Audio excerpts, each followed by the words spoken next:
Mereka pun tak mau terlalu lama terdiam dan tetap yakin ada jalan keluar, lalu berusaha berjalan melewati kubus-kubus ini. Tapi saat mereka hendak pindah, kubus itu tiba-tiba bergetar dan anak ini terjatuh ke ruangan yang ada jebakan mengerikan di sana. Tembakan laser pun langsung diarahkan ke anak itu. Namun untung saja pemuda ini masih bisa menolongnya. Satu pemuda lainnya pun juga ikut membantu menyelamatkan anak itu. Tapi sayang, saat semua sudah berhasil naik, pemuda ini malah tertinggal di bawah dan terkena serangan laser mengerikan itu.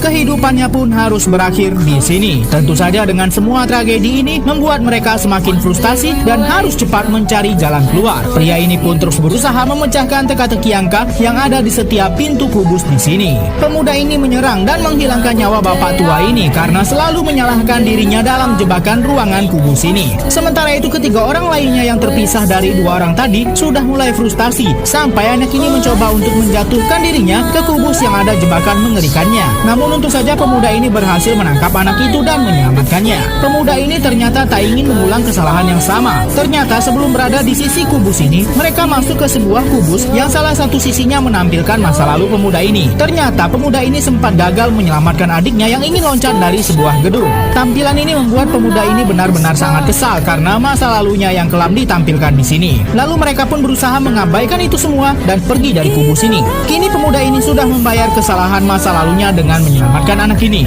Lalu saat wanita ini membuka pintu di kubus ini, ternyata mereka sudah sampai di ujung dari jebakan kubus ini. Dan mereka melihat ada kubus yang bergerak dan bisa membawa mereka ke jalan keluar. Sehingga mereka harus menemukan kubus itu dengan cara menemukan pintu kubus yang ada nomor 999 di sana. Tak berlama-lama mereka harus menemukan kembali pintu itu. Tapi di tengah perjalanan mereka malah bertemu dengan seorang pria yang sudah menghilangkan nyawa bapak tua tadi. Saat pemuda ini bertanya mana bapak tua tadi, pria ini sama sekali tidak mengakui perbuatannya. Dan ia malah berusaha memimpin jalan dan mengatakan kalau kubus yang akan mereka masuki ini aman. Tapi anak ini sama sekali tak mempercayai perkataan pemuda ini dan ternyata pria ini menjebak mereka semua dengan membawa mereka ke kubus yang ada jebakan mengerikan di sana.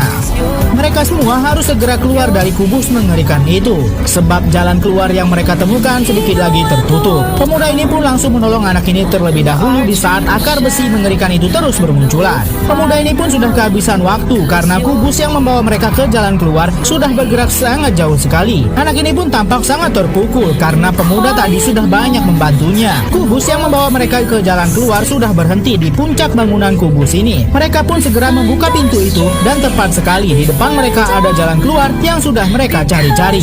Tapi wanita ini hanya membiarkan anak itu saja yang keluar. Dan ternyata wanita inilah yang mengatur semua orang yang masuk ke dalam ruangan kubus yang mengerikan ini.